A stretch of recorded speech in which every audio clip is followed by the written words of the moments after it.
Сәлем балалар, 3 сынып қазақ тілі 66 сабақ. 5 және де 8 жаттығулар. 5 жаттығуды тыңдайық. Өлеңді түсініп оқыңдар. Туған өлкем. Көгінде күн нұрын төккен, жерінде гүл жұпар сепкен. Неткен сұлу, неткен көркем, осы менің туған өлкем. Алтын дәндей даласы бар, ақ күмістей қаласы бар. Неткен сұлу, неткен көркем, осы менің туған өлкем. Өлеңнің авторы Өтебай Тұрманжанов. Балалар, өлең мазмұны бойынша бір-біріңе сұрақ қойып көріңдер. Ақын туған өлкесінің қаласын, дәнді даласын неге теңеп отыр? Өлең неліктен туған өлкем деп аталған? Өйткені ақын өлеңде өзінің туған өлкесінің көркін және сұлулығын айтқан. Өлең өнердің қай түріне жатады? Өз ойыңды дәлелдеп көр. Өлеңнің бірінші шумағын жатқа жаз. Жазғаныңды оқулықпен тексер. Алғашқы 2 сөйлемнің сөз таптарына талдап, әр сөздің үстіне қай сөз табы екенін көрсетіп қой.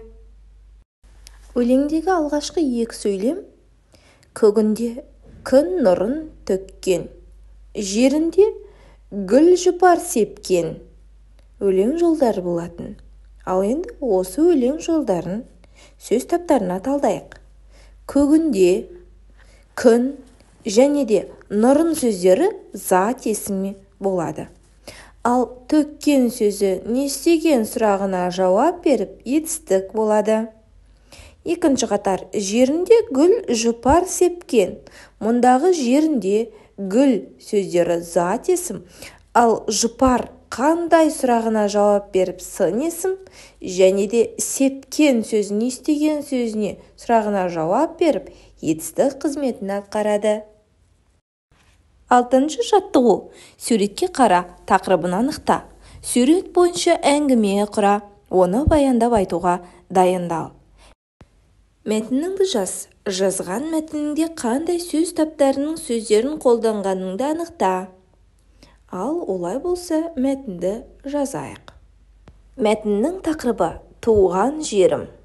Біздің ауылдың табиғаты адам көзін тартарлықтай әсем. Ауылдан биік таудың төбесіндегі қар аппақ болып көрініп тұрады. Тау қарының еріп аққан суы ауылға дейін салқын күйінде келеді. Айнала жап-жасыл көкжелек. Ауылымның ауасы таза әрі денсаулыққа пайдалы. Мен ауылыммен мақтанамын. Бұл өнердің қай түріне жатады? Біз қазір ғана мәтін құрастырдық. Демек, бұл сөз өнеріне жатады екен. Қандай суретшілерді білесің? Қазақстанда белгілі суретшілер көп. Солардың ішінде Әбілхан Қастеев, Хакімжан Есімханұлы.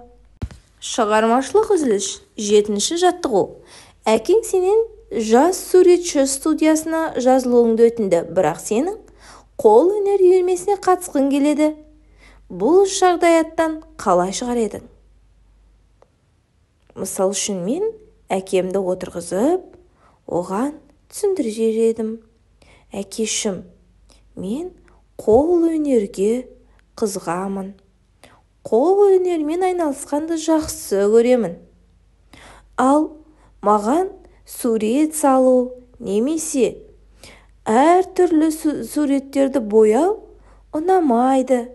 Мен осы жолы қол өнер үйірмесіне барайыншы деп әкеме барлық қызығушылықтарым туралы айтып берер едім. 8 жаттығу. Сөздер мен сөз таптарын сәйкестендір. Зат есім, ол кім не сұрақтарына жауап беріп, заттың иесін білдіреді. Мүсін, суретші, ермексаз, шаршы сөздері зат есім сөз табына жатады. Етістік. Не істеді? Қайтты сұрақтарына жауап беріп, зат есімнің іс-қимылын немесе іс-әрекетін білдіреді. Яғни тоқиды, тігеді, салыстырады сөздері етістік болады. Сын есім заттың сынын, белгілерін білдіреді. Және түрін, түсін білдіреді. Мұндағы жіңішке, ақ, қызыл, тік, көлбеу сөздері сын есім сөз табына жатады. Ал сан есім болса заттың санын білдіреді, қанша, неше сұрақтарына жауап береді. Мұндағы 7, 9, 20, 50 мың сөздері сан есім сөз табына жатады. Жарайсыңдар балалар, өте жақсы. Бүгінгі сабақ түсінікті болса, видеоға лайк басып, осы каналға тіркеліп алыңдар.